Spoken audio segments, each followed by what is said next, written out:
ये डिस्कस कर लिया। तो हम देखेंगे कि एंट्रोपी चेंज मुझे निकालना है, अगर मुझे एंट्रोपी चेंज निकालना है फॉर वेरियस प्रोसेसेस, और अभी हम एंट्रोपी चेंज के 3 इक्वेशंस पढ़ने जा रहे हैं, और ये तीनों के तीनों इक्वेशंस बहुत बहुत बहुत इंपॉर्टेंट है। इसलिए अभी जो हम तीनों इक्वेशंस करने जा रहे हैं, ये तीनों के तीनों इक्वेशन आपको बिल्कुल आपके माइंड में हमेशा होने चाहिए, यानी क्योंकि कंफर्म इस पे हर साल कंफर्म इक्वेशन गेट में पूछता है। Okay Okay, so now we are going to start a very important concept, that is how we will find entropy change for ideal gases। क्योंकि इससे मैंने आपको बताया कंफर्म एक क्वेश्चन तो कंफर्म पूछने वाला है, हमेशा हर साल आता है। तो ध्यान से देखो कैसे स्टार्ट करते हैं एंट्रोपी चेंज के लिए। देखो मुझे एक क्वेश्चन पता है कि TdS is equal to du plus PdV, ये क्वेश्चन मुझे पता है। और S क्या है, स्मॉल, तो U भी स्मॉल है, V भी स्मॉल है, आप चाहो तो जैसे लिख सकते हो। यानी स्मॉल एस की बात करूं, इसका मतलब यूनिट क्या हो जाएगा, जो टोटल एंट्रोपी का यूनिट होता है उसका अपॉन में केजी आ जाएगा। फिर से अगेन स्पेसिफिक एंट्रोपी की बात कर रहा हूं। अगर मुझे एंट्रोपी चेंज निकालना है तो मैं बोल सकता हूं कि ds is equal to du upon t small du plus p into dv upon dt, ऐसा बोल सकता हूं। अब ध्यान से देखो, du अपॉन t, dv का मतलब क्या होता है cv, dt अपॉन t होता है, प्लस अगर मैं बोलता हूं कि ये t क्या हो जाएगा, केवल t होगा यहाँ पे, अगर यहां से रेडियस की मैं डिवाइड किया।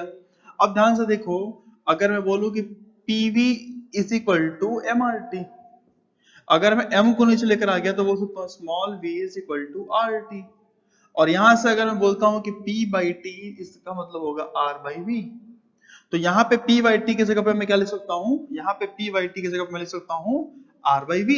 तो मैं बोलूंगा यहाँ पे r by v into dv, और ये हमारा क्या हुआ, ये हमारा एंट्रोपी चेंज हुआ, स्मॉल एंट्रोपी चेंज।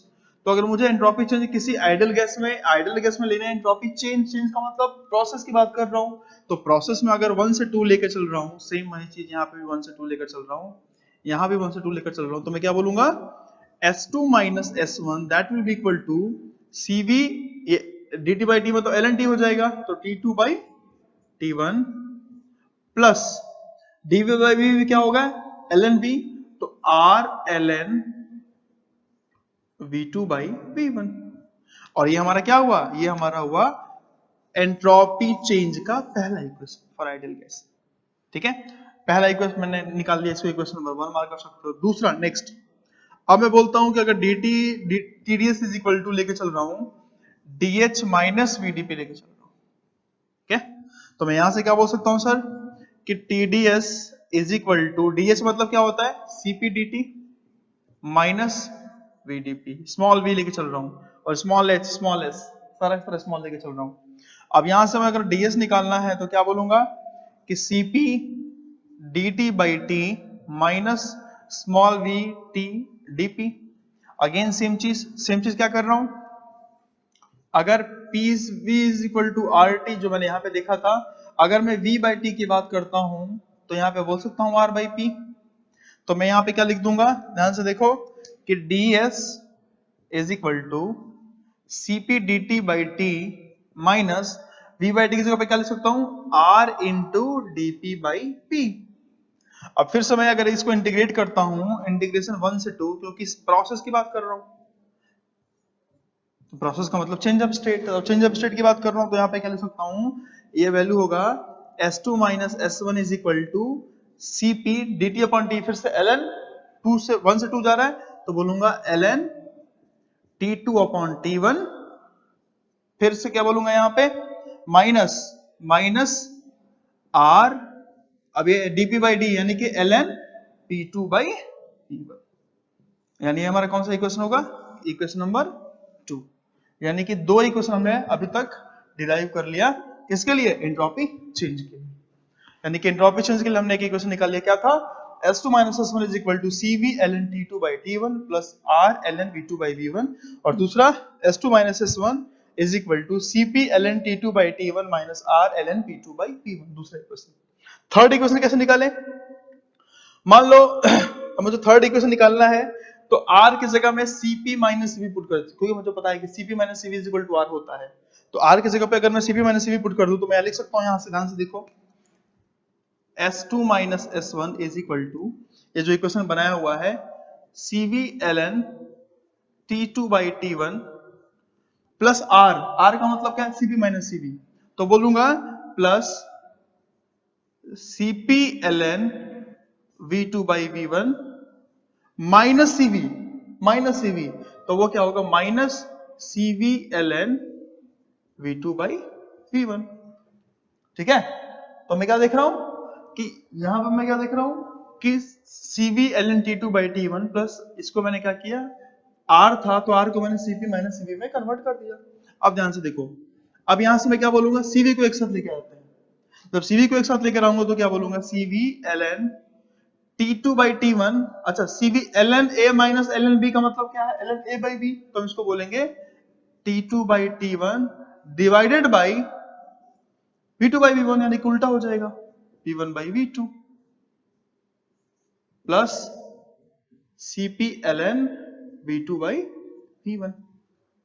अब यहां से मैं देख सकता हूं कि CV, अब ln इसको मुझे निकालना है, तो ये कैसे निकालूं, मुझे पता है सर क्या, कि अगर मैं आइडियल गैस लेता हूं तो आइडियल गैस में मुझे पता है क्या, कि आइडियल गैस कंडीशन लेता हूं, आइडियल गैस इक्वेशन लेता हूं, तो क्या बोल सकता हूं कि PV is equal to RT, और यहां से मुझे अगर निकालना है, यह क्या है, देखो V और T के बीच में रिलेशन है, तो मैं बोल सकता हूं यहाँ पे क्या, कि PV by T is equal to, constant ले लूंगा तो P1 V1 T1 is equal to P2 V2 upon T2 ले सकता हूं। ठीक है, और यहां से मैं क्या बोल सकता हूं, ध्यान से देखो कि T2 बाई T1, T2 को इधर लेके आ जाऊं, T2 बाई T1 इसको इधर लेकर आया और V2 को इधर लेकर आया, इंटू V1 बाई V2 अगर निकालूं तो ये हो जाएगा हमारा P2 बाई P1। तो मैं यहां पे लिख दूंगा डायरेक्टली क्या, P2 बाई P1, तो मैं बोलूंगा CV ln P2 by P1 plus CP ln V2 by P1, यानी कि जो मेरा लास्ट इक्वेशन होगा वो CP, अगर लिखना चाहो तो CP ln V2 by V1 plus CV ln P2 by P1, ये इक्वेशन नंबर 3 रहा। यानी कि हमने देखा तो टोटल इसमें पूरा हमने क्या डिस्कस किया, एक तो हमारा इक्वेशन रहा कि S2 minus S1 is equal to CV ln T2 by T1 plus R ln V2 by V1, एक इक्वेशन रहा, दूसरा equation CP ln T2 by T1 minus R ln P2 by P1, और तीसरा equation रहा S2 minus S1 is equal to CP ln V2 by V1 plus CV ln P2 by P1। यानी कि ये जो तीनों इक्वेशन है, ये तीनों इक्वेशन को हमें बिल्कुल याद रखना है, तीनों इक्वेशन बिल्कुल हमारे लिए बहुत बहुत इंपॉर्टेंट है। क्यों? क्योंकि हमें हर साल इस पे एक क्वेश्चन पूछता है। ठीक है, और अगर आप चाहो तो एक याद करने का ट्रिक भी बना सकते हो। ट्रिक कैसे बनाओगे, ध्यान से देखो इस चीज को, ट्रिक कैसे बना सकते हैं हम। ट्रिक बनाने का तरीका अगर आपको देखना तो कैसे, देखो मुझे S2 माइनस S1 निकालना है, तीन इक्वेशन निकालना है, तो S2 माइनस S1 मैंने 3 बार लिख दिया, S2 माइनस S1 मैंने 3 बार लिख दिया। अब मैं क्या करूंगा, ध्यान से देखो, CP CV और R 2 बार लिख सकते हैं, टोटल 3 क्वांटिटी कौन कौन सा है, CP है, CV है और R है, इसी तीन को मैं यूज करके बनाना है। तो CP CV लिख दिया, फिर से CPR लिख दिया, फिर से CVR, जो मर्जी वो लिख दो। अब देखोगे कि 2 बार CP आया है, 2 बार CV आया है, 2 बार R आया है। ठीक है, अब जब P लिखो यहां पे तो P के करस्पॉन्डिंग इधर लिखना पड़ेगा ln P2 by P1, ln P2 by P1, और अगर V लिख रहे हो तो इसका करस्पॉन्डिंग लिखना पड़ेगा ln V2 बाई V1। यहां पे P के corresponding ln P2 by P1, और जब CV के corresponding ln V2 by V1, तो P ले लिया, V ले लिया, बचा कौन सा T, तो R के करस्पॉन्डिंग लिख सकते हो ln T2 by T1। CV V के corresponding ln V2 by V1 और R के corresponding ln T2 by T1। यानी ये क्वेश्चन लिख दिया। अब प्लस माइनस लेना है तो हमेशा याद रखो कि CP और R के साथ केवल ये तो तीनों इक्वेशन में केवल एक जगह पे माइनस है। माइनस कहां पे होगा, CP और R वाले में रिलेशन था, C और R के रिलेशन में माइनस था, तो कभी कंफ्यूजन हो कि CP में था कि CV में था, दोनों में R है, तो Cp सबसे ज्यादा बड़ा होता है वैल्यू, इसलिए इसको माइनस ले लो, बाकी दोनों को मैंने प्लस ले लिया। याद करने का तरीका और कुछ नहीं है, ये तीनों इक्वेशन आपका आ गया। यानी हमने देखा अभी कि अगर हमें कोई एंट्रोपी चेंज का इक्वेशन पूछता है, यानी क्वेश्चन हमसे कंफर्म पूछता है, इस पे आपको ऐसा बोल देगा कि एक प्रोसेस है, उस प्रोसेस में फ्री एक्सपेंशन हो रहा है और ये कंडीशन है, तो बताओ एंट्रोपी चेंज कितना होगा। तो आपको ध्यान देना है क्या, फ्री एक्सपेंशन। फ्री एक्सपेंशन का मतलब, फ्री एक्सपेंशन का मतलब सर उसमें टेम्परेचर कांस्टेंट होता है। तो टेम्परेचर कांस्टेंट यानी कि ये इक्वेशन यूज कर सकता हूं, ये इक्वेशन यूज कर सकता हूं, दोनों में टेम्परेचर तो कांस्टेंट है। अब मुझे अगर प्रेशर दिया होगा तो ये वाला यूज करूंगा, अगर मुझे वॉल्यूम दिया हो तो ये यूज करूंगा। यानी कि जनरली जब केट में क्वेश्चन देगा आपको, तो कुछ इस तरीके से क्वेश्चन दे देगा कि आपको तीनों में से जो हर इक्वेशन में दो दो वैल्यू दिया हुआ है, Vp, Tp, Tv, तो दोनों में से कोई एक टर्म कांस्टेंट हो रहा होगा वहां पे। ऐसा हो सकता है कि flow through a very small opening. Very small opening का मतलब डिस्टर्ब फ्लो, डिस्टर्ब फ्लो का मतलब थ्रॉटलिंग प्रोसेस, थ्रॉटलिंग का मतलब क्या है, एंथैल्पी कांस्टेंट, मतलब कि टेम्परेचर फिर से कांस्टेंट। तो वहां पे भी मैं दोनों में से एक को ही ले लूंगा। अब मुझे डिपेंड करेगा कि V दिया हुआ है या P दिया हुआ है। यानी कि एंट्रोपी चेंज कभी भी क्वेश्चन पूछता है तो जनरली वो क्या, लास्ट ईयर 2019 में भी जो क्वेश्चन पूछा हुआ है बिल्कुल सेम इसी पे पूछा हुआ है। वहां पे एक टर्म क्या कर देगा, आपको कांस्टेंट कर देगा। तो जब एक टर्म कांस्टेंट है तो दूसरा देखना है कि कौन सा दूसरा कंडीशन दिया हुआ है क्वेश्चन में, इजीली दोनों इनिशियल पॉइंट और फाइनल पॉइंट, यानी V1 V2 या P1 P2 दिया हुआ है, तो उसके बेसिस पे मैं निकाल सकता हूं यहाँ पे। ओके, तो हमने अभी डिस्कस किया कि एंट्रोपी चेंज मुझे कैसे निकालना है for ideal, sorry entropy change हम निकालना है आइडियल गैस के लिए, तीन कंडीशन हमने निकाला। नेक्स्ट हम डिस्कस करने जा रहे हैं और लास्ट कॉन्सेप्ट होगा इस वीडियो का कि एंट्रोपी चेंज फॉर रिजर्वायर, वो कैसे निकालेंगे। ठीक, सो नाउ हम डिस्कस करने वाले हैं entropy change of reservoir. Reservoir की कंडीशन में एंट्रोपी चेंज कैसे निकालेंगे। तो मान लो अगर मैं बात कर रहा हूं सोर्स का, तो सोर्स की कंडीशन में मुझे पता है कि देखो यहाँ पे अब मेरा सिस्टम, पहले हमने ऐसा क्वेश्चन देखा था, यहाँ पे साइकिल बनाया था, तो ये इसके लिए देखते थे क्यों कितना गया, लेकिन मैं रिजर्वायर की बात कर रहा हूँ। ये कौन सा सोर्स है, तो सोर्स के लिए मैं क्या बोलूंगा कि ds इज इक्वल टू, हमें पता है कि dq बाई टी। तो इस सोर्स के लिए Q क्या हो रहा है, बाहर जा रहा है फ्रॉम द सिस्टम, तो ये क्या हो जाएगा माइनस, तो माइनस Q1 किस टेम्परेचर से, T1 टेम्परेचर। तो ये क्या बोलूंगा कि ds सोर्स हमारा ये हो जाएगा माइनस Q1 बाई T1। लेकिन अगर मैं यहाँ पे सिंक लिया हूं, ध्यान से देखो, और इसमें हीट सप्लाई हो रहा है, तो इसके लिए मुझे निकालना हो तो क्या बोलूंगा कि ds is equal to dq by T general formula होता है।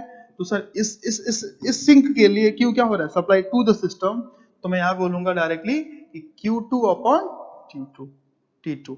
ये हमारा क्या होगा प्लस में, क्यों, क्योंकि heat supply to the system की बात कर रहा हूँ। और ये ds किसके लिए होगा, ये ds मेरा होगा सिंक के लिए। यानी मुझे रिजर्वायर के केस में निकालना है एंट्रोपी चेंज, तो मैं इसके हेल्प से एंट्रोपी चेंज रिजर्वायर में निकाल सकता हूँ। ठीक है, अब लास्ट टॉपिक जो मैं देखूंगा इसी कॉन्सेप्ट का, सपोज कहीं आप गए इंटरव्यू में, अगर आपसे पूछ लिया कि बताओ लिक्विड और फ्लूइड है, अगर आपके पास लिक्विड और फ्लूइड दे रखा है, तो लिक्विड और फ्लूइड के केस में कैसे एंट्रोपी चेंज आप निकालोगे। तो अगर मुझे लिक्विड और फ्लूइड के लिए एंट्रोपी चेंज पूछता है तो उस कंडीशन में कैसे निकालूंगा, ध्यान से देखो। मैं निकाल रहा हूं कि entropy change of liquid, liquid हो गया या सॉलिड, क्योंकि गैस का तो हमने निकाल रखा है। तो मैं एक चीज ध्यान से बोलूंगा सर, ध्यान से देखो इस चीज को, हमें पता है कि TDS is equal to DU plus PdV, ये पता है हमें होता है।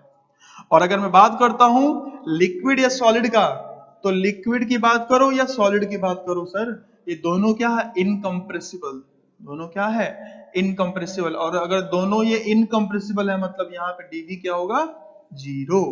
और अगर यहाँ पे dV जीरो हो गया, मतलब कि इसकी मैं जीरो की बात कर रहा हूँ। इसका मतलब ये हुआ सर कि फॉर लिक्विड एंड गैस मुझे निकालना है TDS इज इक्वल टू क्या होगा, DU, और DU क्या होता है, CV dt, TDS is equal to, तो यहां से अगर मुझे DS निकालना है तो क्या बोलूंगा, CV dt अपॉन T। और यहाँ पे CV बोलो, CP बोलो, CV, क्योंकि लिक्विड के लिए हमें पता है कि CP CV C दोनों तीनों क्या है, सेम ही है। लिक्विड की बात करो या सॉलिड की बात करो, उसमें एक वाले एक ही स्पेसिफिक हीट होता है। तो यहाँ से मैं निकालना चाहूँ तो बोलूंगा, अगर इंटीग्रेट करना चाहूँ 1 से 2 प्रोसेस इनिशियल से फाइनल, तो मैं बोलूंगा कि सर जहाँ पे S2 माइनस S1 जो होगा वो क्या होगा, ClN T final upon T initial. इसको इनिशियल बोल देते हैं, इसको फाइनल बोल देता हूँ। तो हमारा जो एंट्रोपी चेंज होगा यहाँ पे initial final upon initial temperature का रेशियो। क्योंकि आप कई बार जाते हो, अगर सपोज इंटरव्यू में गए और आप वहां चाय पी रहे हो, चाय मिलेगा इंटरव्यू में तो आपसे पूछ लेगा जो चाय पी रहे हो इसका एंट्रोपी चेंज बताओ, तो कैसा निकालोगे? तो बोलोगे सर चाय यानी कि लिक्विड, लिक्विड के कंडीशन में मैं निकालूंगा ClNTF/Ti। सर लिक्विड का मैं C निकाल सकता, आप बताओ, मैं अगर आप बोलो तो मैं वाटर का ले लेता हूँ 4.18, तो चाय का ऐसा हो जाएगा। और फाइनल का मतलब ये कितना ठंडा होगा, कहां तक जाएगा? एटमॉस्फेयर तक जाएगा। इनिशियल कितना था? इनिशियल 100 से कम था, तभी तो बॉयल नहीं हुआ था, तो 90 ले लिया मैंने। तो 90 को केल्विन में कन्वर्ट करो, फिर से एटमॉस्फेयर को केल्विन में कन्वर्ट करो, दोनों का रेशियो लो, उसका ln लो, उसको 4.18 से मल्टीप्लाई करो, तो आप वहां पे एंट्रोपी चेंज निकाल सकते हो। यानी किस तरीके से किसी भी लिक्विड का या किसी भी सॉलिड का आप एंट्रोपी चेंज निकाल सकते हो। ठीक है, तो हमने इस वीडियो में पूरा कॉन्सेप्ट डिस्कस किया, एंट्रोपी क्या है, एंट्रोपी किस तरीके से, एक्चुअल एंट्रोपी का मतलब क्या है। अब हम इस पूरे जो भी हमने डिटेल डिस्कस किया इस पे एक क्वेश्चन सॉल्व कर लेंगे, और अगर क्वेश्चन सॉल्व कर लेंगे तो हम सारी चीजों को जो भी हमने पढ़ा है उसको हम पता कर पाएंगे किस तरीके से हमें अप्लाई करना है सारी चीजों को। ठीक है, तो एक ऐसा क्वेश्चन जनरली इंजीनियरिंग सर्विसेज से कन्वेंशनल क्वेश्चन ट्राई करते हैं, इंजीनियरिंग सर्विसेज का कन्वेंशनल क्वेश्चन जो 20 नंबर का क्वेश्चन है उसको सॉल्व कर लेते हैं, ताकि एक क्वेश्चन से हमारा सारा का सारा कॉन्सेप्ट क्लियर हो जाएगा। ओके, चलो क्वेश्चन सॉल्व करते हैं। तो एक क्वेश्चन हम कन्वेंशनल सॉल्व करने जा रहे हैं। एक क्वेश्चन में बोला है कि एक सिस्टम है जो 6 प्रोसेस के थ्रू हो रहा है, ठीक है ना। पहला प्रोसेस बोला है 1 to 2, और उसमें बोला है कि पहला प्रोसेस जो है 1 to 2, आपको क्वेश्चन आपके स्क्रीन पे दिख रहा होगा कि 1 to 2 is an isothermal process. यानी कि अगर मैं इसको टीएस डायग्राम बनाता हूं सर इसका, तो मैं बोल सकता हूं कि ये अगर इसका टीएस डायग्राम है, हमेशा ट्राई करना है मुझे क्या है कि डायग्राम बनना। थर्मोडायनामिक्स में डायग्राम अगर मैं बना लेता हूं तो मेरा 90% क्वेश्चन 80% क्वेश्चन सॉल्व हो चुका ऑलरेडी। ठीक है, तो बोला है कि जो प्रोसेस 1 to 2 है वो आइसोथर्मल है, यानी कि 1 to 2 जो प्रोसेस है वो क्या है, आइसोथर्मल है। ये 1 से 2 जो प्रोसेस हो रहा है आइसोथर्मल है। और इसमें बोला है कि इसमें heat supplied 1000 kilo joule of heat added at constant temperature, यानी कि अगर ये सिस्टम है तो इसमें कितना 1000 किलो जूल में हीट सप्लाई कर रहा हूं। ठीक है ना। फिर बोला है कि 2 to 3 जो प्रोसेस है वो एडियाबैटिक एक्सपेंशन है। एडियाबैटिक एक्सपेंशन का मतलब आइसेंट्रोपिक। तो 2 to 3 जो मेरा प्रोसेस है कुछ इस तरीके का है। ठीक है, और इसमें बोला हुआ है कि टेम्परेचर 500 से 400, यानी कि ये टेम्परेचर दिया हुआ है कि स्टार्टिंग का टेम्परेचर जो है वो 500 केल्विन पे है, केल्विन दिया हुआ है, और जब ये डिक्रीज होके आ रहा है यानी कि ये वाला टेम्परेचर तो बोला हुआ है कि 400 केल्विन है। ठीक है, फिर नेक्स्ट बोला है कि 3 to 4 जो है, 3 to 4 भी आइसोथर्मल हीट एडिशन। देखो हीट एडिशन का मतलब हीट ऐड करूंगा तो सिस्टम का एंट्रोपी बढ़ेगा, हमने पढ़ा हुआ है, इसलिए मैं 1 से 2 भी लिया। और 3 to 4 भी क्या है, हीट एडिशन, तो भी मेरा एंट्रोपी बढ़ेगा। और 3 to 4 वाले प्रोसेस में क्या बोल रहे हैं कि 3 to 4 प्रोसेस में जो हीट एडिशन उसमें 800 किलो जूल हीट में ऐड कर रहा हूं, यानी इसमें 800 किलो जूल हीट ऐड कर रहा हूं। आप बोलोगे सर आप नीचे क्यों कर रहे हो, ऊपर क्यों नहीं कर रहे हो, थोड़ी देर में आपको पता चल जाएगा। ठीक है, नेक्स्ट इसमें बोला है कि जो 4 to 5 है सर, ठीक है, 4 to 5 है वो एडियाबैटिक एक्सपेंशन है जिसमें 400 से 300 जा रहा हूं। 4 to 5 फिर से एडियाबैटिक एक्सपेंशन मतलब कि एंट्रोपी कांस्टेंट, और ये 5 में जो टेम्परेचर इसका कम होकर 300 केल्विन हो जा रहा है। ठीक है, अब ये बोला है कि 5 to 1 जो है सर, 5 to 6 है वो आइसोथर्मल हीट रिजेक्शन। तो हीट रिजेक्शन का मतलब मुझे कंफर्म पता है क्या कि एंट्रोपी कम होगी, तो मैं 5 to 6 मैं इधर से लेकर आऊंगा। 5 to 6 जो मेरा होगा, ये 5 है तो 5 to 6 में हीट रिजेक्शन होगा, लेकिन कितना तक होगा ये मुझे नहीं दिया हुआ है। और इसमें बोला है क्या कि 5 to जो 6 है मेरा हीट रिजेक्शन है, in which heat is rejected at 300 kelvin, 300 kelvin heat reject हो रहा है। 6 to 1 इज एडियाबैटिक कंप्रेशन। अब पहले चीज को जो 6 to 1 प्रोसेस है सर वो एडियाबैटिक कंप्रेशन है, यानी कि 6 यहीं पे होना चाहिए कहीं तो सीधी लाइन में 1 के, क्योंकि एडियाबैटिक करूंगा तो मतलब आइसेंट्रोपिक होगा, और जब आइसेंट्रोपिक होगा तो मुझे सीधी लाइन बनानी पड़ेगी, और कंप्रेशन का मतलब टेम्परेचर बढ़ रहा है। तो ये क्वेश्चन आपको बता रखा है कि कुछ इस तरीके से ये सारा डेटा दे रखा है। तो क्वेश्चन में पूछा है कि रिप्रेजेंट टीएस डायग्राम बनाओ, इसका वर्क डन कैलकुलेट करो और इसकी एफिशिएंसी बताओ।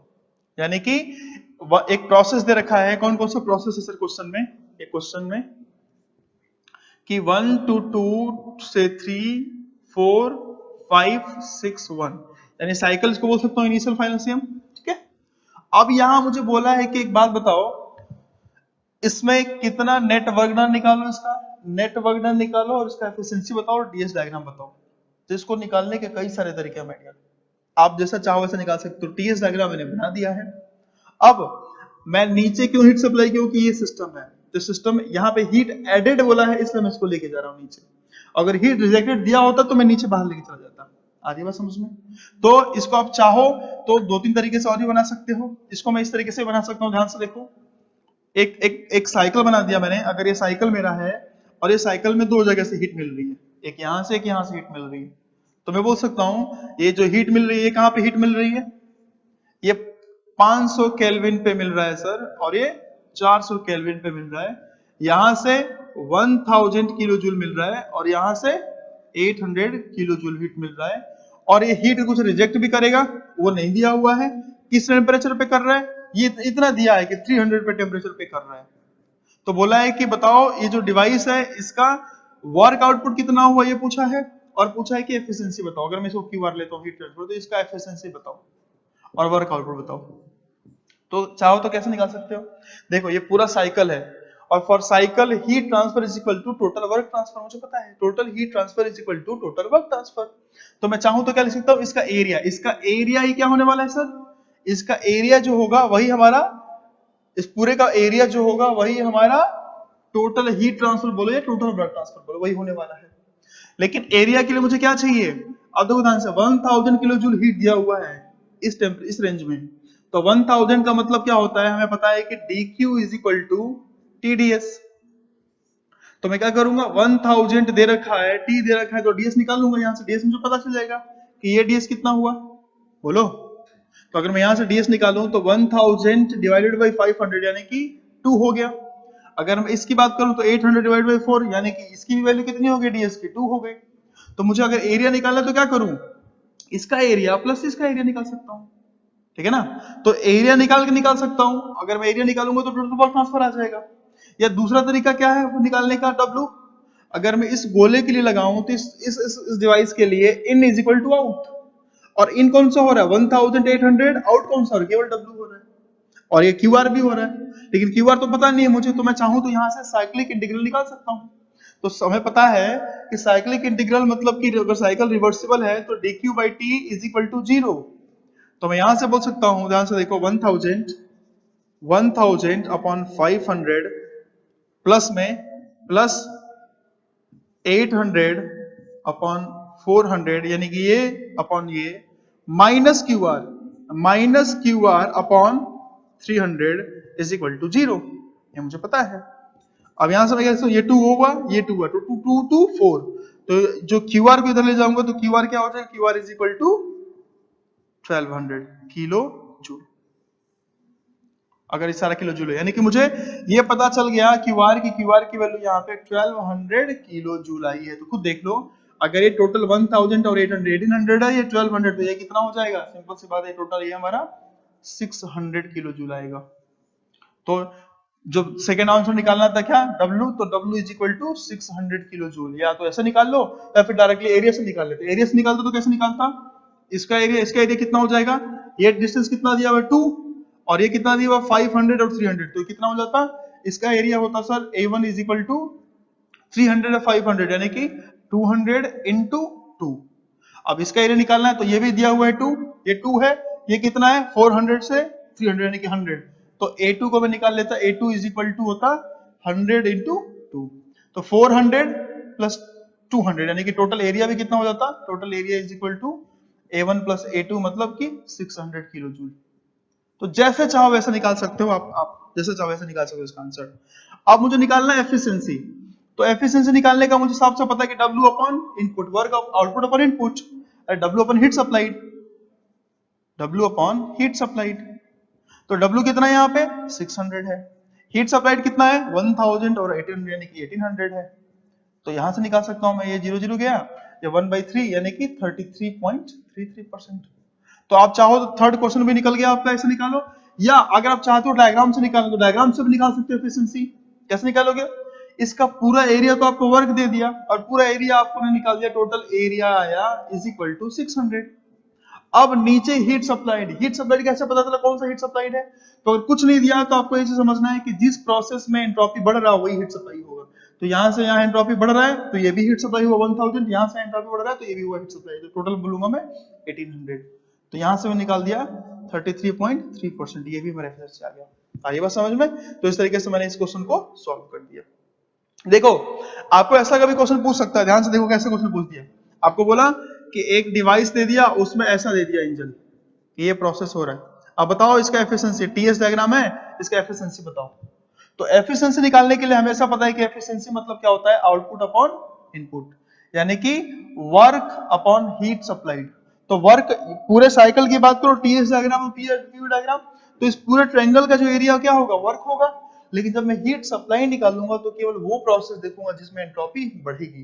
तो ध्यान से देखो, इस प्रोसेस में एंट्रोपी बढ़ रही है तो इसका एरिया, और इस प्रोसेस में एंट्रोपी बढ़ रही है तो इसका एरिया, यानी कि ये एरिया पूरा और ये एरिया पूरा, ये पूरा एरिया निकालूंगा तो ये हमारा हीट सप्लाइड हो जाएगा। तो मैं यहां से निकाल सकता हूं। सिमिलरली अगर बोला मुझसे, एक बात बताओ, एक गोला दे दिया और बोला कि इसका बताओ, ये टीएस डायग्राम है, इसका एफिशिएंसी बताओ। तो एफिशिएंसी यहाँ पे भी क्या होगा, आउटपुट अपॉन इनपुट। आउटपुट मतलब कि वर्क, वर्क तो पूरा एरिया, सर्कल का एरिया, लेकिन इनपुट मतलब हीट सप्लाइड। वो कैसे निकालेंगे, जहां जहां एंट्रोपी बढ़ रहा है। तो ध्यान से देखो, यहां से यहां जैसे आ रहा हूं तो एंट्रोपी कम हो रहा है, तो ये प्रोसेस नहीं लूंगा। लेकिन जब मैं यहां से यहां तक जा रहा हूं तो एंट्रोपी बढ़ रहा है, तो ये जो प्रोसेस है, ध्यान से देखो, ये जो मेरा प्रोसेस है, इस प्रोसेस को मैंने प्रोजेक्ट कर दिया, और ये जो पूरा एरिया है इसको मैंने टोटल हीट सप्लाइड ले लिया। आई बात समझ में? तो कभी भी कैसा क्वेश्चन पूछता है तो आप टीएस डायग्राम आपको पता चल गया है तो हमेशा क्या किया करो, उस डायग्राम को, जो भी क्वेश्चन बोला उसको डायग्राम में कन्वर्ट करो, और उसको टीएस डायग्राम में जैसे कन्वर्ट करोगे तो आपको पता चल जाएगा कि कैसे एफिशिएंसी निकालना है। ओके, तो आई होप ये समझ में आ गया होगा। यानी कि टोटल हमारा फर्स्ट चैप्टर हमने फिनिश कर दिया, उससे गेट के क्वेश्चन भी फिनिश कर चुके हैं। सेकंड चैप्टर फिनिश कर लिया, सेकंड चैप्टर गेट का क्वेश्चन भी हम सॉल्व करेंगे।